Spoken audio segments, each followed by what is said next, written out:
Hello everyone, Jai Hind. This is Ubaid Khan. Guys, due to some technical issues, I was not able to make the video.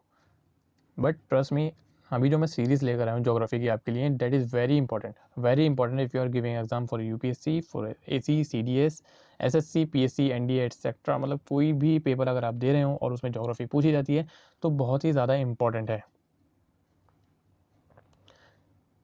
ये जो geography की series है, ये इसमें जो हम अप्रोच रखेंगे वो कॉन्सेप्चुअल क्लैरिटी, मतलब कॉन्सेप्ट पे बहुत ज़्यादा फोकस करेंगे, कॉन्सेप्ट क्लियर करेंगे, ठीक है। जब हम कॉन्सेप्ट क्लियर करेंगे तो ऑटोमेटिकली हमारे जो फैक्ट्स होंगे वो रिमेंबर हो जाएंगे, मतलब फैक्ट्स याद करने में हमें डिफ़िकल्टी नहीं आएगी। ओके। एंड मैं पूरी कोशिश करूँगा कि डायग्राम ज़्यादा से ज़्यादा बनाएं हम, ठीक है। ज़्यादा से ज़्यादा मैप्स इंक्लूड करें क्योंकि geography without maps is incomplete. Okay. और पिक्चर्स इंक्लूड करें, ठीक है।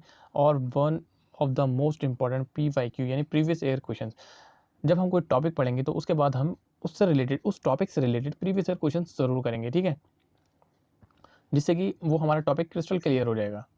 राइट। तो बुक्स तो आपको पता ही है, बुक्स 6 से 12 NCERT और GC लियांग होनी चाहिए, ठीक है। और एटलस आपको ऑक्सफोर्ड या फिर ओरेंट ब्लैक स्वॉन, इन दोनों में से आप कोई सा भी एक एटलस ले सकते हैं। गाइस, आज जो हम चैप्टर पढ़ेंगे वो है कॉस्मोलॉजी। लेकिन कॉस्मोलॉजी के बाद, कॉस्मोलॉजी में पहले मैं आपको बता देता हूँ कि कॉस्मोलॉजी है में हम यूनिवर्स की स्टडी करते हैं, ठीक है। यूनिवर्स के बारे में पढ़ते हैं, गैलेक्सीज के बारे में पढ़ते हैं, स्टार की फॉर्मेशन कैसे हुई, सन की फॉर्मेशन कैसे हुई, क्योंकि उससे रिलेटेड जो क्वेश्चन होते हैं वो पेपर में पूछे जाते हैं, ठीक है। और हमें एक भी क्वेश्चन छोड़ना नहीं है, ठीक है। और मैं आपको बता देता हूँ क्योंकि CAPF का एग्ज़ाम 20 दिसंबर में होगा, ठीक है। तो ample amount of time you have, okay, from now. तो अभी से आपके पास बहुत ज़्यादा टाइम है, अगर अभी से आप शुरुआत करते हैं तो तब भी बहुत चांसेस हैं कि आप क्लियर कर सकते हैं। तो पहले ज्योग्राफी का वर्ड का मतलब समझते हैं, ठीक है। ज्योग्राफी दो वर्ड से मिलकर बना है, जियो प्लस ग्राफी। जियो का मतलब होता है अर्थ और ग्राफी का मतलब होता है स्टडी, यानी स्टडी ऑफ अर्थ। और ये दो टाइप का होता है, फिजिकल और ह्यूमन, ठीक है। फिजिकल ज्योग्राफी और ह्यूमन ज्योग्राफी दोनों ही हम पढ़ेंगे इस सीरीज़ में। फिजिकल ज्योग्राफी में हम पढ़ेंगे कॉस्मोलॉजी के बाद, पहले मैं बता रहा हूँ आज जो हम कॉस्मोलॉजी कंप्लीट करेंगे, ठीक है।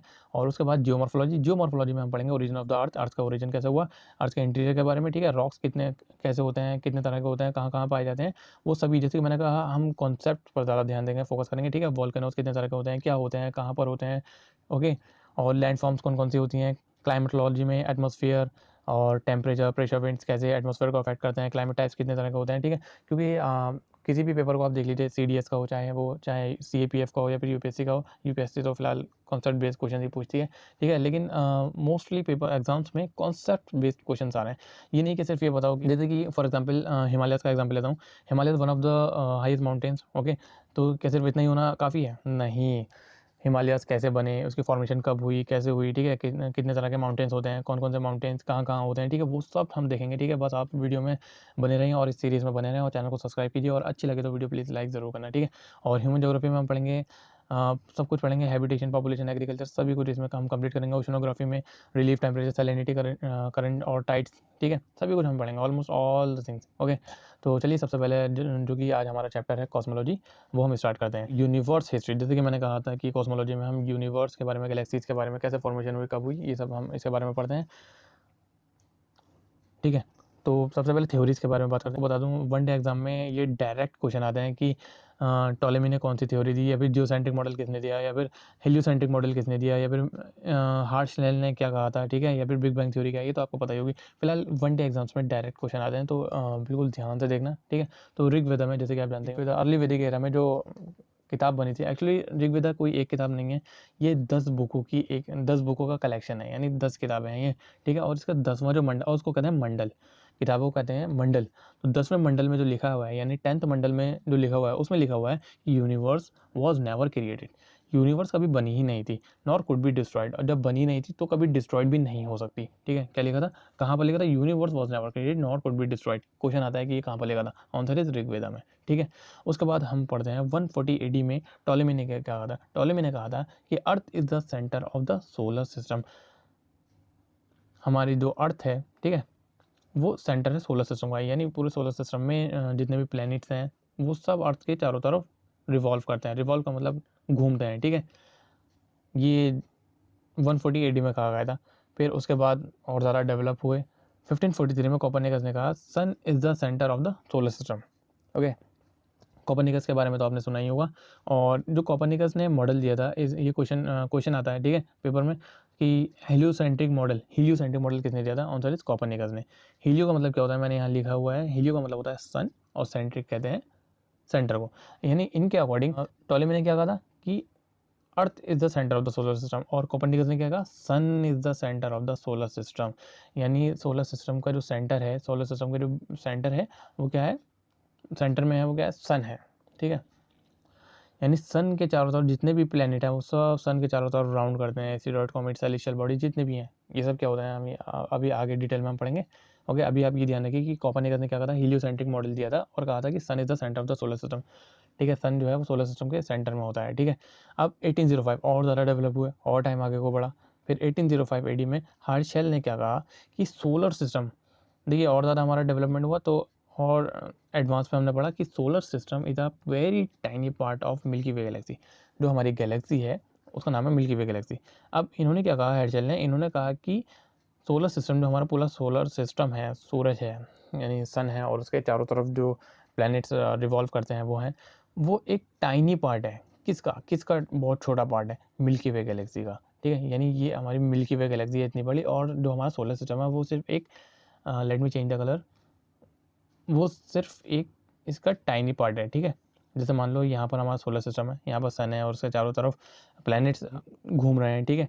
और ये सोलर सिस्टम कहाँ घूम रहा है? मिल्की वे गैलेक्सी में घूम रहा है, ठीक है। ये कितने टाइम में इसका रिवॉल्वमेंट होता है ये हम आगे पढ़ेंगे, मैं अभी आपको बताऊंगा। तो आगे बढ़ते हैं हम और पढ़ते हैं बिग बैंग थ्योरी के बारे में। इसके बारे में आपने बहुत बार सुना होगा। ये लगभग 1960s के अराउंड दी गई थी, ठीक है। किसने दिया था? जॉर्ज लेवेंटर ने। ये क्वेश्चन कई बार पूछा गया है कि big bang theory is given by George Leventer, okay. इन्होंने क्या कहा था? अभी मैं आपको इसकी पिक्चर दिखाऊंगा जिस आपको आसानी हो जाएगी समझने में। फिलहाल अभी हम समझते हैं।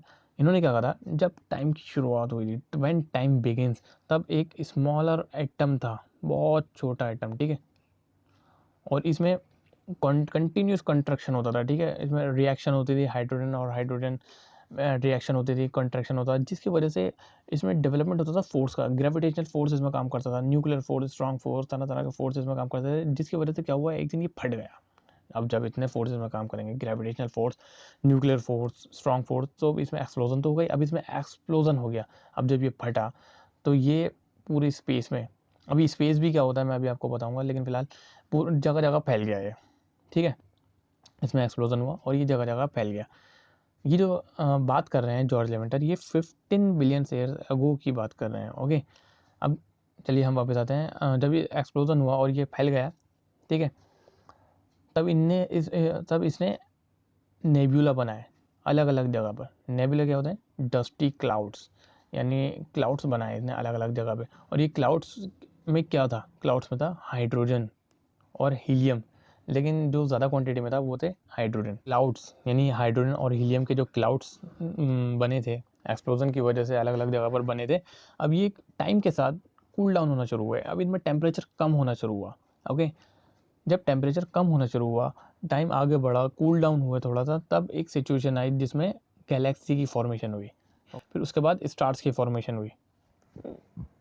स्टार्स के बाद प्लैनेट्स बने, फिर asteroids, comets, moon, dark matter. Dark matter क्या होता है मैं अभी आपको बताऊंगा। फिलहाल आप ये समझ लीजिए, डार्क मैटर यानी काला पदार्थ, इसकी हिंदी तो यही हो गई। इसको स्पेस कहते हैं, ठीक है, स्पेस। अभी मैं आपको पूरी डिटेल में आपको ये बताऊंगा, फिक्र मत कीजिए। लेकिन पहले आपको मैं बिग बैंग थ्योरी बिल्कुल डिटेल में समझाना चाहता हूँ, ताकि अगर इस पर कोई भी क्वेश्चन आई तो आप मिस ना करें। तो अभी यहाँ आप देख सकते हैं बिग बैंग थ्योरी किसने दी थी? जॉर्ज लेवेंटर ने दी थी। कब दी थी? 1960 में दी थी। क्या हुआ था? एक्सप्लोजन हुआ था। एक्सप्लोजन होकर क्या बना था? हाइड्रोजन और हीलियम के क्लाउड्स बने थे, ठीक है। कब कब की बात है? 15 बिलियन ईयर्स एगो की बात चल रही है, ठीक है। क्यों एक्सप्लोजन हुआ था? ड्यू टू कॉन्ट्रैक्शन की वजह से एक्सप्लोजन हुआ था, कॉन्ट्रैक्शन हुआ था, जिसकी वजह से क्या बने थे? गैलेक्सीज बनी थी। फिर उसके बाद क्या बना था? स्टार्स बने थे। फिर उसके बाद stars, planets, comets, asteroids, moon, dark matter, ठीक है। तो बात क्लियर है, ओके। अब हम पढ़ते हैं स्टार्स के बारे में डिटेल में। तो चलिए स्टार के बारे में पढ़ते हैं, और इसके बारे में पढ़ाने से पहले मैं आपको बता दूं कि इन डेप्थ नहीं जानना, ठीक है, क्योंकि क्वेश्चन नहीं आते हैं, ओके। हमें हार्ड वर्क नहीं करना, हमें स्मार्ट वर्क करना है, ठीक है। तो चलिए, जैसे कि हमने बात की थी कि गैसियस क्लाउड बने थे हाइड्रोजन और हीलियम के। अब इसमें क्या हुआ? जब हाइड्रोजन और हीलियम के गैसियस क्लाउड्स बन गए, नेब्यूला बन गया, ठीक है। देखिए यहाँ पर आप देख सकते हैं नेब्यूला, ओके। तब इसमें क्या हुआ? जो हाइड्रोजन और हीलियम के जो न्यूक्लियर पार्टिकल्स है उसमें ग्रेविटेशनल फोर्स की वजह से क्या हुआ, कंप्रेशन हुआ। देखिए compression due to gravitational force of nuclear particle, यानी कंप्रेस गैसियस मास। ठीक है, अब इससे क्या हुआ, जब नेबुला में न्यूक्लियर पार्टिकल्स के बीच जब ग्रेविटेशनल फोर्स की वजह से कंप्रेशन हुआ तो इसकी वजह से क्या हुआ, प्रोटोस्टार बना। अब इस प्रोटोस्टार को क्या कहते हैं, इस प्रोटोस्टार को बर्थ ऑफ द स्टार भी कहते हैं, ये ध्यान रखना। ठीक है, बर्थ ऑफ द स्टार यानी स्टार की जो बर्थ होती है वो यहाँ से होती है। ओके, अब इसमें वही होगा, रिएक्शन तो होती रहेगी। ठीक है, कंप्रेशन तो होता रहेगा। अब इसकी वजह से क्या होगा, वो दो स्टार बनेंगे। अगर ये लार्ज स्टार हुआ, ठीक है, लार्ज स्टार कब होगा, ये भी मैं आपको कंडीशन बताता हूँ, जब इसमें हीलियम की क्वांटिटी ज़्यादा होगी। और एवरेज स्टार कब होगा, जब इसमें हीलियम की मतलब हाइड्रोजन की क्वांटिटी कम होगी। ओके, यहाँ पर और फिर इसमें फिर अगेन रिएक्शन होगी। देखिए आपको ये ध्यान रखना है, क्रोनोलॉजी ध्यान रखना है कि कैसे कब मतलब क्या बन रहा है। ठीक है, इसमें रिएक्शन होगी और ये रेड जाइंट स्टार हो जाएगा, रेड जाइंट स्टार बन जाएगा सन। देखिए, और ये कब बनता है, sun will turn into a red giant in 5 billion years. Okay, 5 billion years में। इसमें क्या होता है, जब हाइड्रोजन की क्वांटिटी कम होती है और हीलियम की क्वांटिटी ज़्यादा होती है, बहुत हाई प्रेशर होता है और हाई टेम्परेचर होता है, हाई कंप्रेशन होता है, जब ये बनता है। और जब ये फटेगा, ठीक है, और जब ये इसमें ब्लास्ट होगा, तो अगर इसका 1.4 ms कम हुआ सन के मास से, तब ये प्लानिटरी नेबुला बनाएगा। ये हो जो कि ये आप देख सकते हैं पिक्चर में, ये क्या है, रेड जाइंट स्टार है, blast due to heavy composition. ठीक है, और अगर इसका मास ज़्यादा हुआ, अगर सन के मास से ज़्यादा हुआ, 1.4 ms ज़्यादा हुआ, तब ये क्या बनेगा, सुपरनोवा बनेगा। तो समझ गए, ये भी एक स्टार है और ये भी एक स्टार है, ये भी स्टार है, ये भी स्टार है। ठीक है, तो आप समझ गए होंगे सुपरनोवा कब बनेगा और प्लानिटरी नेबुला कब बनेगा। एक बार फिर से बताता हूँ, अगर सन का मास, स्टार का मास अगर सन के मास से 1.4 ms अगर कम हुआ, ठीक है, तब प्लानिटरी नेबुला बनेगा। अगर सन के मास से स्टार का मास ज़्यादा हुआ, 1.4 ms ज़्यादा हुआ, तब क्या बनेगा, सुपरनोवा बनेगा। ओके, अब प्लानिटरी नेबुला की बात करते हैं। जब इसमें ब्लास्ट होगा, क्योंकि जब इसमें एक्सप्लोजन होगा, तब ये क्या बनेगा, व्हाइट ड्वार्फ बनेगा, व्हाइट ड्वार्फ बनेगा। अब ये क्या होता है, dense core of the smaller star. ठीक है, और फिर उसके बाद क्या बनेगा, ब्लैक ड्वार्फ बनेगा। ब्लैक ड्वार्फ ये ब्लैक होल होता है, हाई ग्रेविटेशनल फील्ड होती है। ओके, इसमें, और जब ये सुपरनोवा क्या होता है, dense core of the larger star. ठीक है, और जब ये क्या बनता है, जब इसमें ब्लास्ट होता है, जब इसमें एक्सप्लोजन होता है, तब ये बनता है ब्लैक होल, जिसे कहते हैं ब्लैक होल। यहाँ पर आप देख सकते हैं ब्लैक होल। ओके, इसमें इतनी ज़्यादा इसकी ग्रेविटेशनल फील्ड होती है, इतनी हाई होती है कि इसमें लाइट भी पास नहीं कर सकती, ये आप ध्यान रखना। ठीक है, तो स्टार के बारे में हमने पढ़ लिया। तो अब बात करते हैं यूनिवर्स ओरिजिन के एक और थ्योरी के बारे में, लेटेस्ट थ्योरी के बारे में, जो दी थी हिग्स बोसोन। हिग्स बोसोन क्या है, दो साइंटिस्ट हैं। ठीक है, देखिए, तो सबसे छोटा पार्टिकल कौन था, सबसे छोटा पार्टिकल जो है आपको भी पता है, प्रोटॉन।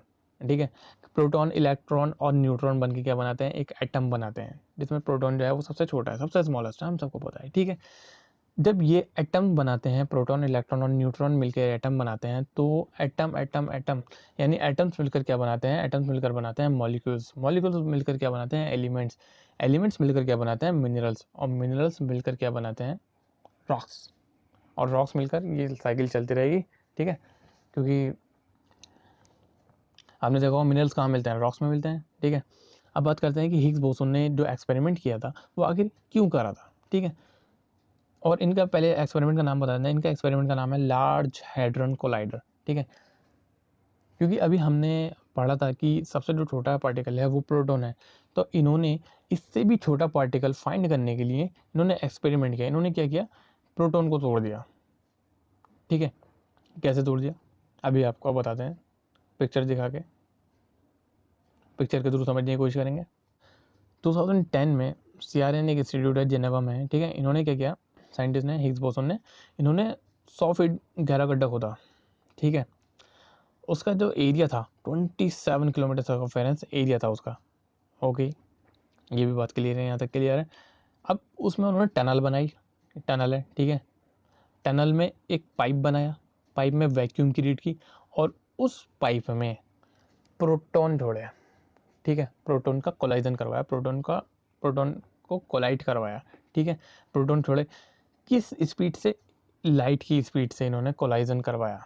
ठीक है, किसको, प्रोटॉन को, प्रोटॉन बीम छोड़ी इन्होंने, proton beam were collided with the speed of light. यहाँ तक बात क्लियर है।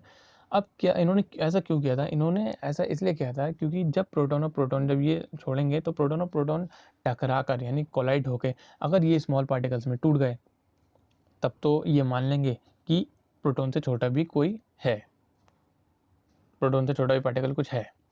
लेकिन अगर नहीं तो फिर प्रोटॉन ही सबसे छोटा है, ठीक है। तब इन्होंने क्या देखा कि प्रोटॉन जब कोलाइड करवाए इन्होंने तो प्रोटॉन इनविजिबल हो गए, इनविजिबल हो गए इसका मतलब कि टूट गए, ठीक है।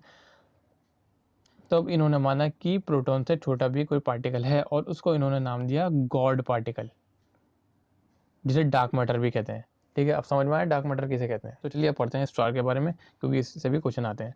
स्टार्स क्या है? स्टार्स सेल्फ ल्यूमिनस बॉडी है, हमारा सन भी एक स्टार्स स्टार्स की अपनी अलग अपनी मतलब अपनी लाइट होती है, ठीक है। That accounts for 98% of the matter in the galaxy, galaxy में 98% जो है वो स्टार हैं, ठीक है। कॉजर्स क्या है? Stars appear small and emit more energy than the other stars of the Milky Way, okay. Protostar star क्या है? When the dense galactic nucleus is compressing to form a star, okay. Due to the high temperature hydrogen converts into helium, high temperature की वजह से जब hydrogen helium में convert हो जाता है and heat and light is emitted, और heat और लाइट निकलती है तो तब स्टार बनता है, तब स्टार फॉर्म होता है, ठीक है। When the hydrogen of a star is depleted, जब स्टार में हाइड्रोजन की क्वांटिटी कम हो जाती है तो ठीक है ना, its outer region swell and redden, जब उसका जो इसका जो आउटर रीजन होता है वो लाल हो जाता है, ठीक है। तो ये स्टार की जो ये मतलब स्टेज है, ठीक है, ये कंडीशन क्या कहलाती है? इसे कहते हैं रेड जाइंट, इस स्टार को कहते हैं रेड जाइंट, ओके।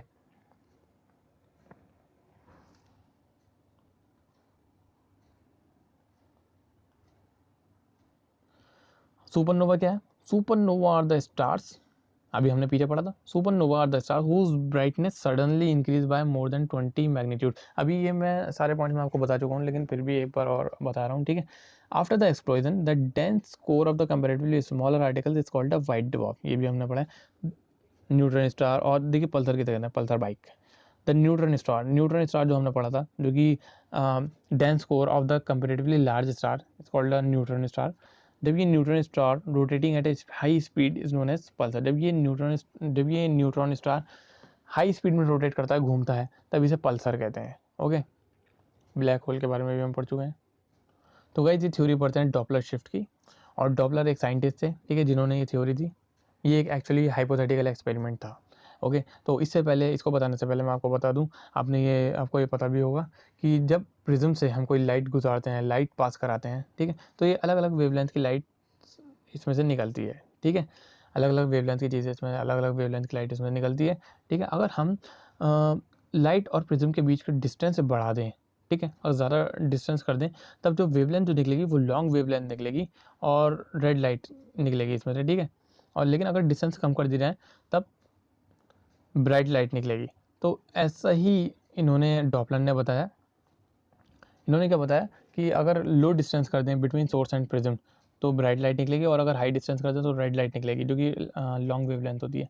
इन्होंने क्या किया, इनका जो एक्सपेरिमेंट स्टार्ट होता है वो ये स्टार्ट होता है, इन्होंने क्या किया, इन्होंने conducted it spectrum test, spectrum test इन्होंने कंडक्ट किया of light emitting from the Milky Way galaxy, जो लाइट निकलती है इन्होंने वो स्पेक्ट्रम से गुजारी। इसीलिए मैंने कहा था कि ये एक हाइपोथेटिकल एक्सपेरिमेंट है, अब आप समझ गए होंगे, ठीक है, कि मिल्की वे गैलेक्सी से एक कौन सी लाइट लाए होंगे और इन्होंने गुजारी, पास कराई।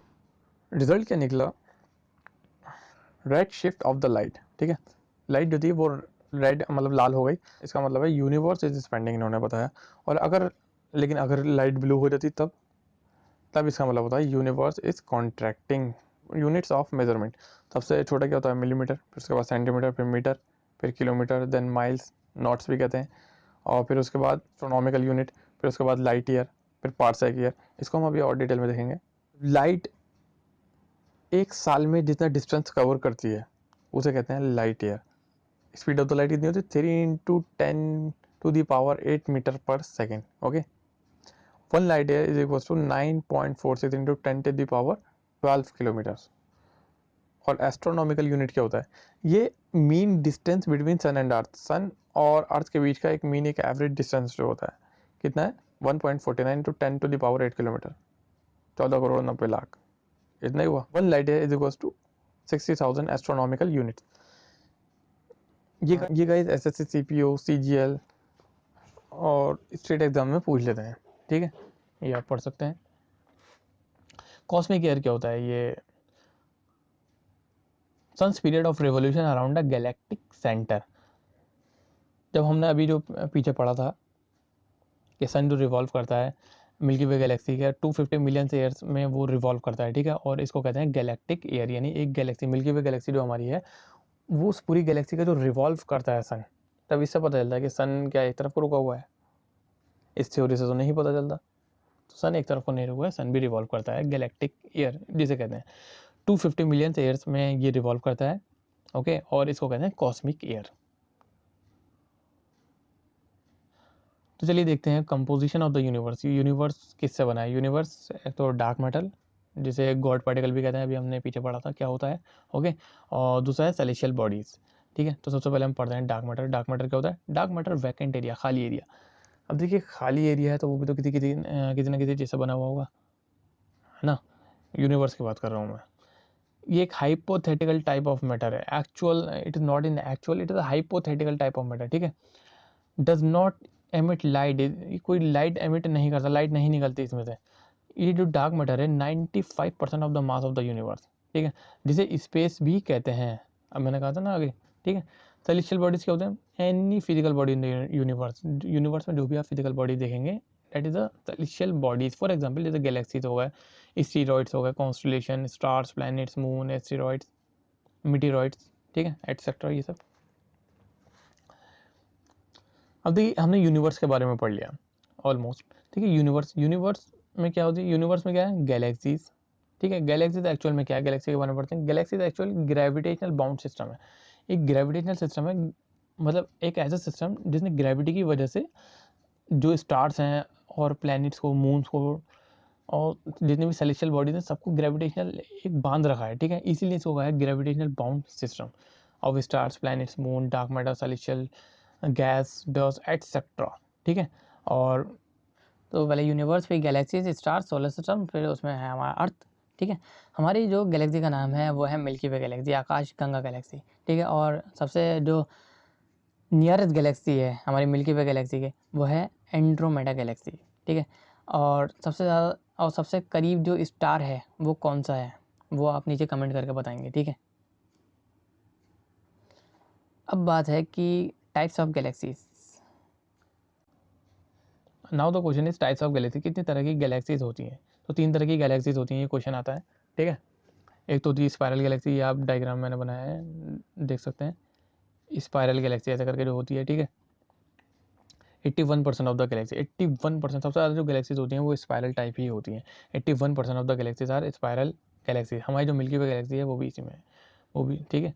और दूसरी होती है एलिप्टिकल गैलेक्सी, एलिप्टिकल शेप में, इस टाइप में, ठीक है। 16% इन द यूनिवर्स, 16 यूनिवर्स में 16% होती हैं वो इलेप्टिकल होती हैं, ठीक है। फिर 3% होती हैं वो इरेगुलर होती हैं। हमने यूनिवर्स के बारे में पढ़ लिया, गैलेक्सी के बारे में पढ़ लिया, स्टार्स के बारे में पढ़ लिया, अब हम पढ़ेंगे सोलर सिस्टम के बारे में, ठीक है।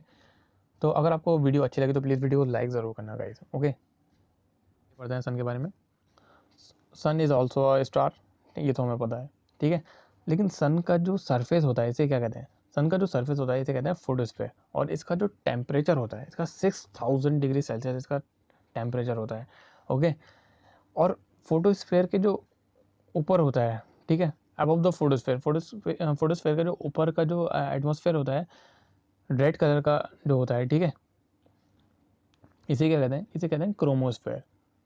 32,000 डिग्री सेल्सियस इसका टेम्परेचर होता है बियॉन्ड द क्रोमोस्फेयर।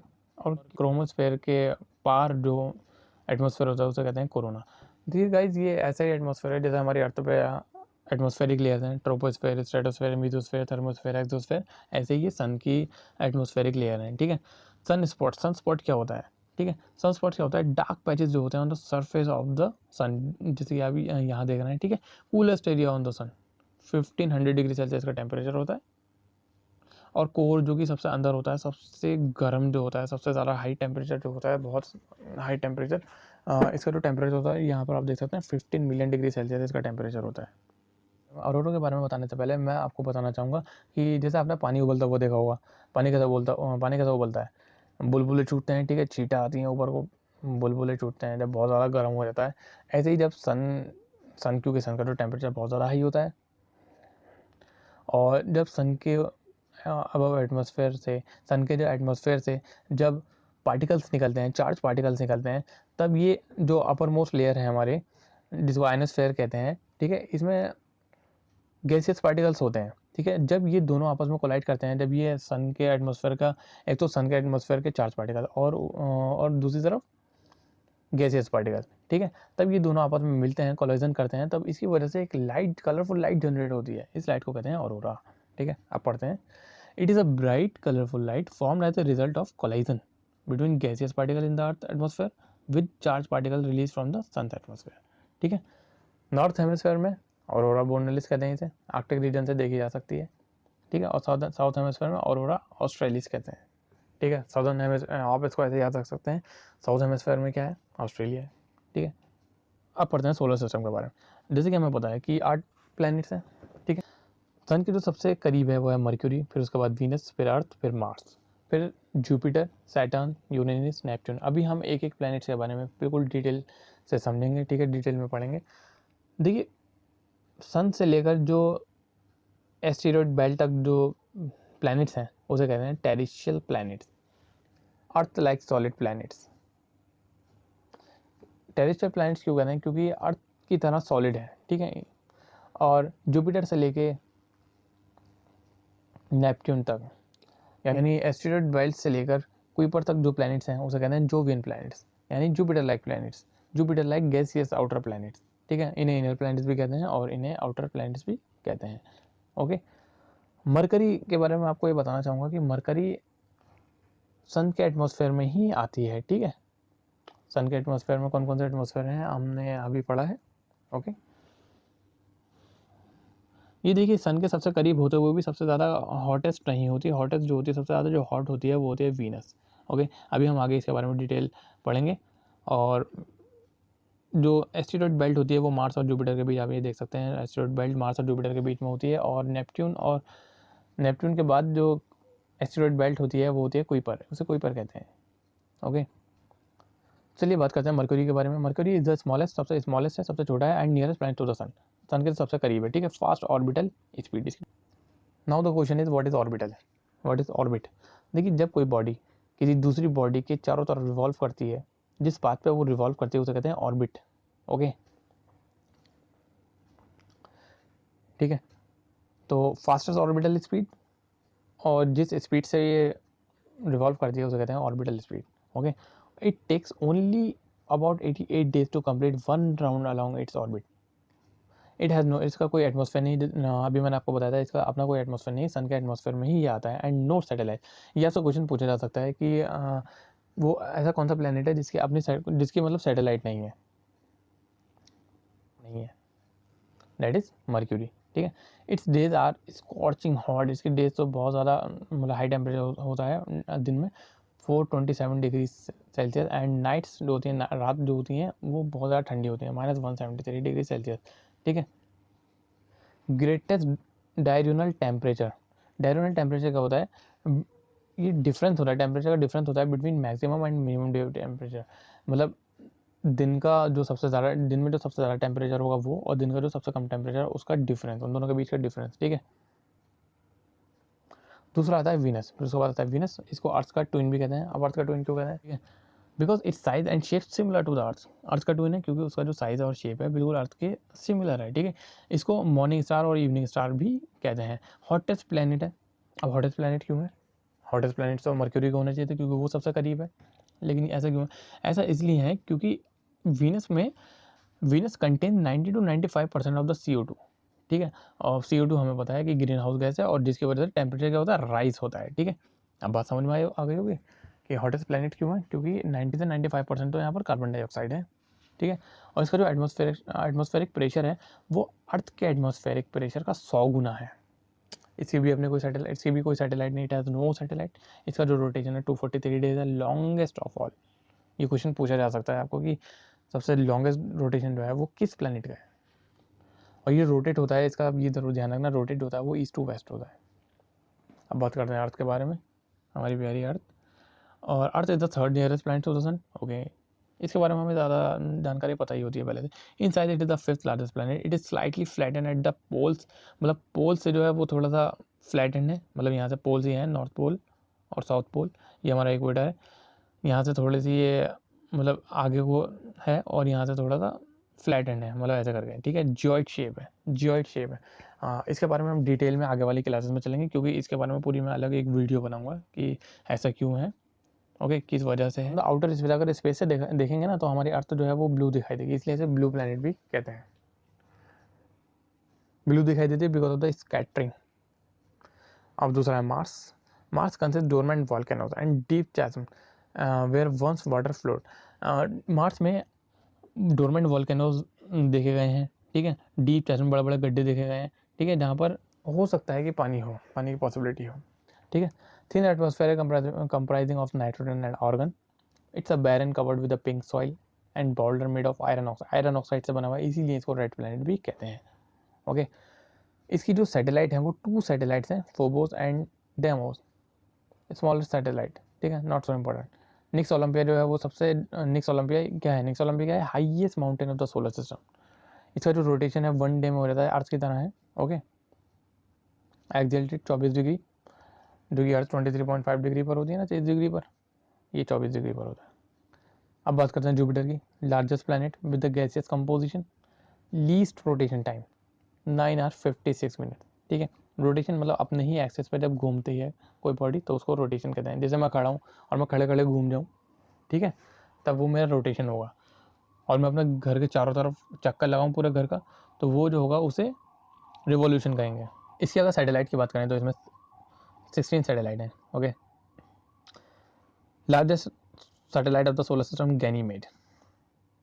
अब सैटर्न की बात करते हैं। सैटर्न सेकंड लार्जेस्ट प्लैनेट, इसके आसपास रिंग है, ओके। रिंग का बनी हुई IC rocks and dust, okay. Most flat and planet, it has 21 known satellite, among them Titan largest है, और 4 भी जो है वो ईस्ट टू वेस्ट रिवॉल्व करते हैं, ओके। ये एक्चुअली मैं बता रहा हूँ लेकिन इतनी ज़्यादा मोस्ट इंपॉर्टेंट है नहीं है, ओके, इसलिए इसको मैं जल्दी जल्दी कवर कर रहा हूँ, okay. Uranus, Uranus first planet seen by the telescope, मतलब जो टेलीस्कोप से देखा गया पहला प्लैनेट है, ठीक है। It is the only planet that lies on its side, hence one pole और the other faces sun its orbit. Uranus जो प्लैनेट है उसकी एक साइड बिल्कुल सन के, मतलब सन की तरफ है, ठीक है, और दूसरी साइड बिल्कुल सन के अपोजिट, तो इसलिए यहाँ पर बिल्कुल अंधेरा रहता है। The largest is barren and there is frozen methane. Frozen methane है, मीथेन का, जिसकी वजह से इसे भी ग्रीन प्लैनेट कहते हैं, देखिए अर्थ को भी ग्रीन प्लैनेट कहते हैं और ब्लू प्लैनेट भी, और इसको भी ग्रीन प्लैनेट कहते हैं, तो ये बात ध्यान रखना। It rotates from north to south, की तो बात आप जरूर ध्यान रखना, नॉर्थ टू साउथ रोटेट होता है, ठीक है, ऐसे करके रोटेट होता है। Neptune, Neptune most distant planet, सबसे ज़्यादा दूरी पर जो है वो ये है। Maximum revolution time 164 year. 5 rings है नेपट्यून की, ये भी आपसे पूछा जा सकता है कि कौन कौन से प्लैनेट्स के पास रिंग्स हैं, यानी कौन कौन से प्लैनेट के चारों रिंग हैं, ठीक है। तो जुपिटर से जो प्लैनेट्स हैं, ठीक है, तो गाइज ये आपसे क्वेश्चन पूछा जा सकता है कि वो कौन से प्लैनेट्स हैं जिनके चारों तरफ रिंग हैं, ये, ठीक है। तो जो भी जोवियन प्लैनेट्स हैं उनके चारों तरफ रिंग है, okay. The atmosphere appears blue with quickly changing white icy methane clouds. तो ये मैंने ऑर्डर ऑफ प्लैनेट्स की एक लिस्ट तैयार की है, आप देख सकते हैं। डिस्टेंस फ्रॉम द अर्थ, सबसे वीनस, फिर मार्स, फिर Mercury, Jupiter, Saturn, Uranus, Neptune, Earth से जो दूरी पर है। और radius wise, mass wise it is not so important, but फिर भी आप देख सकते हैं, ओके। तो गाइस इस वीडियो में सिर्फ इतना ही। अगर आपको वीडियो अच्छी लगे तो प्लीज़ वीडियो को लाइक ज़रूर करना और चैनल को सब्सक्राइब ज़रूर करना, ठीक है। और ये जो चैप्टर था वो थोड़ा सा बोरिंग टाइप था, लेकिन ट्रस्ट में आगे जो चैप्टर हैं वो बहुत ज़्यादा इंटरेस्टिंग है और बहुत मज़ा आने वाला है उन चैप्टर्स को पढ़ने में। मिलते हैं नेक्स्ट वीडियो में, okay, tata bye bye, thank you.